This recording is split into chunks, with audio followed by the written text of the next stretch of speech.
inzego za leta usanga zifise ubushobozi buke no guhangana n'ibibazo kenshi. Mwaravye nk'irya ntuze yateye irya ngwara yateye ibitungwa, maze gutera ibitungwa mu bindi bihugu wasanga mu misi mikeyi ikibazo gitoye inyishu, ariko twe twamaze amezi n'amezi amarizi gugo hajye murazi igiciro cy'inyamwere byaciye bigenda, byaciye biduga cane. Urumva ni ikibazo. Hanyuma turaba aya madovize vyaza, amadovize uravye idolari ko amahera ari kuriragira ibintu dukura hanze n'ibyo nizo anga canke ibyo bintu byose bikura kura amadovize adakwiye bica biduza igiciro kuko amadovize abari ifaranga y'ubundi muri tagaciro. Uyo ni Faustin Ndikumana, turaza gusubira tumwumve muri hano makuru twabiteguye mu buryo bagidonido.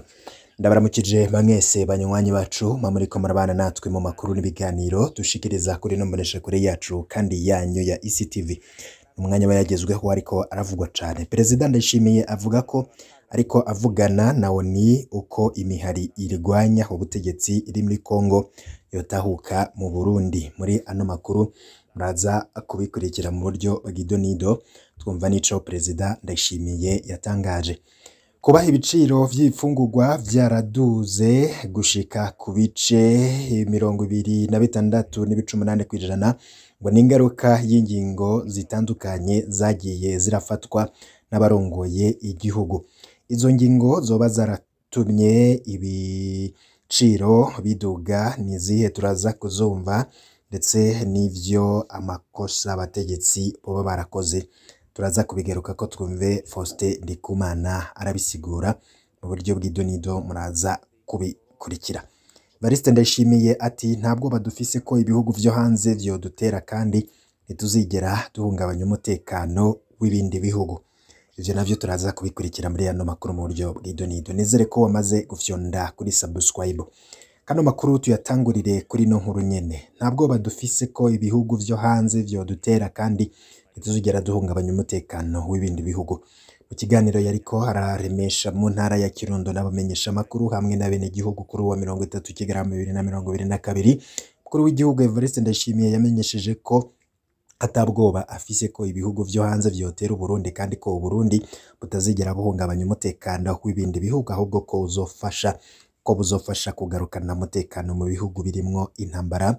Evariste Ndayishimiye akamenyesha ko Burundi buri mu mahoro kuko gucika ubu atabugizi bwa nabi bufatiye kuri politike bucibonekeza, kiretse hamwe hacibonekeza ubugizi bwa nabi bufatiye ku busuma, abihorana n'abatumvikana mu ngo, abo nabo ngo bakaba bahanwa iyo bafashwe. Kubijanye n'imirwi y'abarwanyi yanse gushira ibirwanisho hasi igahitamwo komokera mu mashamba yo muri Kongo, Evariste Ndayishimiye amenyesha ko ishirahamwe mpuzamakungu ONU iriko irabegeranya, akamenyesha ko abazemera leta y'u Burundi izobatahukana ikabasubiza mu buzima busanzwe, abagirirwa n'ivyaha nabo bagashirwa imbere y'ubutungane. Ku kibazo c'abasirikare b'abarundi bagiye kugarukana amahoro muri Republika ya Demokarasi ya Kongo, umukuru w'igihugu Evariste Ndayishimiye akamenyesha ko aho bashikiye muri Republika ya Demokarasi ya Kongo umutekano waciye uboneka mu bice bashinzemwo ibirindiro. Avuga mbere ko abanyekongo bakenguruka bakipfuza mbere ko hose hocungwa n'abarundi. Kubijanye n'intwaro ibereye, umukuru w'igihugu Evariste Ndayishimiye akamenyesha ko ariko arakomeza ubutegetsi mu ntara kuko ngo nivyumvikana ukuntu mwene gihugu ashobora kwitura umukuru w'igihugu kandi buramatari ariho ari ngo muri ico gihe bica bisigura ko atacizere aba afitiye buramatari. Ivyo ni bimwe mu vyavuzwe n'umukuru w'igihugu mu kiganiro ariko aragirirana n'abamenyesha makuru. Umukuru w'igihugu rero akabamenyesha ko we n'ishirahamwe mpuzamakungu bariko bavugana ingene abitwaje ibirwanisho batandukanye botahukanwa mu Burundi. Varisito akavuga kandi ko muri abo barwanyi bazokwemera gutaha bavuye muri Kongo, bamwe bazoca basubizwa mu buzima busanzwe, abandi bashikirizwa ubutungane ku vyaha bazoba barakoze mu Burundi. Ikiganiro yagiranye n'abamenyesha makuru co kimwe n'abanyagihugu kuri wa gatanu mu ntara ya Kirundo, President Ndayishimiye akaba yagize ati mbere nagira ndabamenyeshe ko abiyita ko bahora aribo bashaka kurwanya igihugu abanse gushira ibirwanisho hasi bakomoka bomokeye mu mashamba y'Ikongo. Nanone turiko twumvikana n'ishirahamwe mpuzamakungu kugira ribegeranye abashaka abakumbuye gukunda igihugu, ni babegeranya kugira tuje tubatahana kuko n'abana b'igihugu. Ivyo bikaba vyavuzwe na Perezida Ndayishimiye kuva mu mwaka wa 2020 hagiye hibonekeza ibitero bitari bike mu mihingo itandukanye y'u Burundi. Umuharire Tabara akaba ari wo wiyemerera ko ari wo uriko urwanya leta ya CNDD-FDD mu ntumbero yo guhabuza amasezerano ya Arusha hamwe n'intwaro igendeye ku mategeko. Leta y'u Burundi yahavuye nayo irungika mu mpisho abasirikare n'urwaruka rw'imbonerakure rwegamiye umugambwe CNDD-FDD muri Kongo kugira barwanye uwo muhari ndetse banawubuze kwinjira gutera igihugu. Hari mu mpera z'umwaka w'ibihumbi 2020 naho mu kwezi kwa myandagaro y'umwaka wa 2020 abasirikare b'u Burundi bemererwa na leta ya Kongo kwinjira ku mugaragaro mw'ico gihugu mu gutuza umuhari Red Tabara hamwe na FNL rongowe na General Aloys Nzabampema. Twari twababwiye ko tuza kubabwira ku makuru ivyatangajwe na Faustin Ndikumana. Faustin Ndikumana akaba yatangaje vyinshi, avuga ko kubaha ibiciro vy'ifungurwa vyaraduze gushika ku bice 26.8% ngo ni ingaruka y'ingingo zitandukanye zagiye zirafatwa n'abarongoye igihugu, nk'uko ibiharuro bisohorwa ni banki nkuru y'igihugu BRB vyerekana ko ibiciro vy'ibidandazwa na cane cane ibifungurwa vyaduze gushika ku rugero rwa 66.8% mu kwezi kwa Munyonyo. Ivyo rero bakaba banavuga ko umuhinga mu vy'ubutunzi Faustin Ndikumana asanzwe arongoye ishirahamwe Parsem kubwiwe abona ko icohoterwa ari uko leta ikwiye kuza iramenya ibipfungurwa abarundi bakenera uko bingana kugira ngo bamererwe neza, hama isanze ibiri mu gihugu bidakwiye ikiga uko vyoboneka ku mwaka. Katumukurikire n'ibindi vyinshi cane Faustin Ndikumana yatangaje. Ndavuga ati imvozi bituma zubarizi inzu zitwa nuko twamaze iminsi tuturibesha ngo umwimbu mu birimye urakomeye dukora ku bintu bitari vyo. Abantu bakunda gushaka kwiha amanota abakozi bakuru ibintu ngo umwimbu ngo ni gusesekara atari vyo, kandi bigaragara ko umwimbu udakuravye abarundi bafungura bakeneye ibyo bategeza gufungura. Kamatizana nta n'ibiharo byari bihari. Mwuga tu wewe nyene ukuraraba ukaraba amasi mu Burundi nyene angana ngende buri mwimbu kimeze, ukaraba tugikoresha isuka, ukaraba ingene umwavu udakwira ubwo abantu bakazowurondera bakawubura, ukaraba ibi vy'imbuto zirobanuye, ukaraba ubushakashatsi buhari, ukaraba ingene abarundi mu gihugu bakuru mu by'ukurikirana mu by'uburimyi, ukasanga nta bariko barakurikirana ngo bita vulgarisation agricole. Ubusi barimo ugasanga ni buto hanyuma bazobona ngo bariko barema gacabura ngo abategetsi ariko bararima. Igihugu burimyi ariko buratera imbere s'abategetsi barima, s'abashikiranganje ucobona ko ari ibintu bindi vy'amapolitiki biba birimwo. Abarimyi n'abarimyi nyene nababwiza ko abarimyi nyene babwiza umwimbo kandi bakaronka ivyo bagira, ugasanga nta bihari. Mbwa bashaba mu mwimbo hari umwimbo si uhari.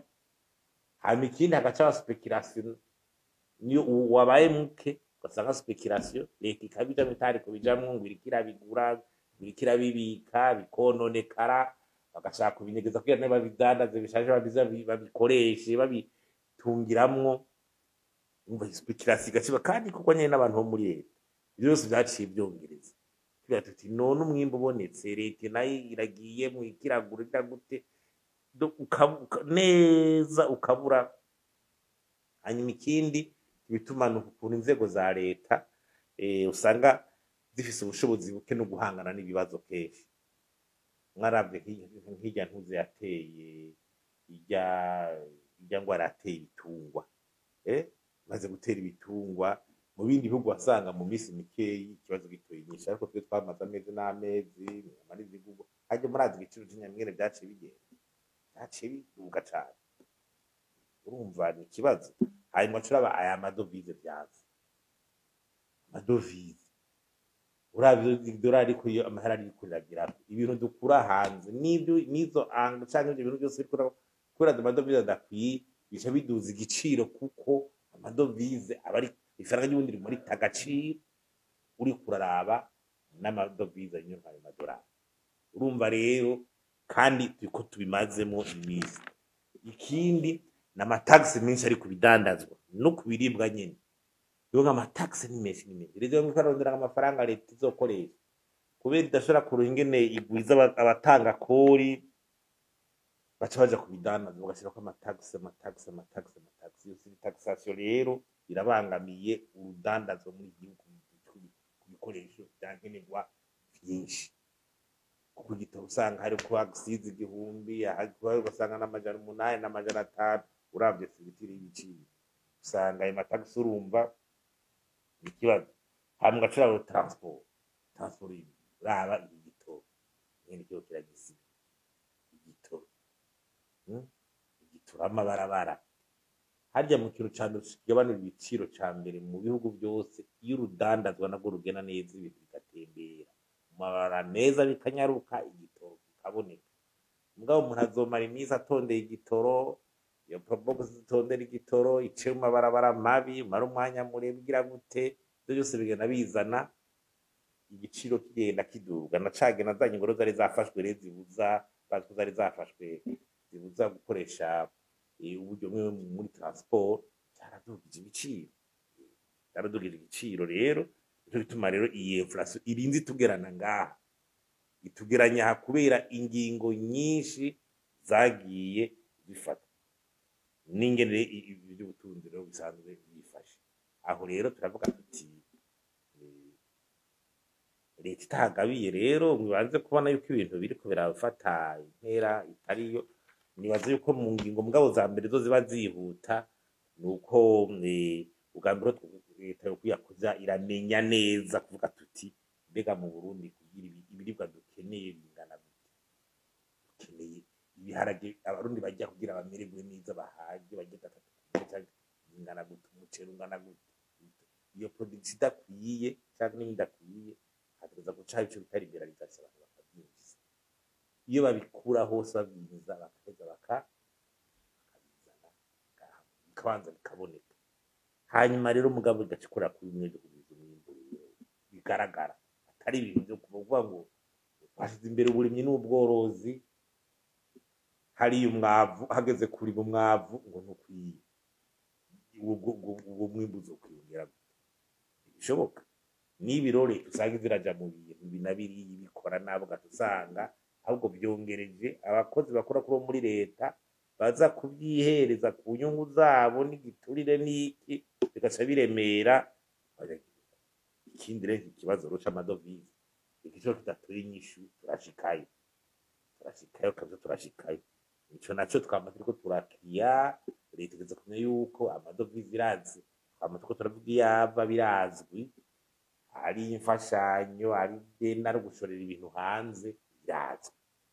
Ingisha ko nafasha igihugu birazwi irekere kwitoza utunyoni no kwegera nk'ibindi bihugu kugira tuve muri ico kibazo cy'amadovize.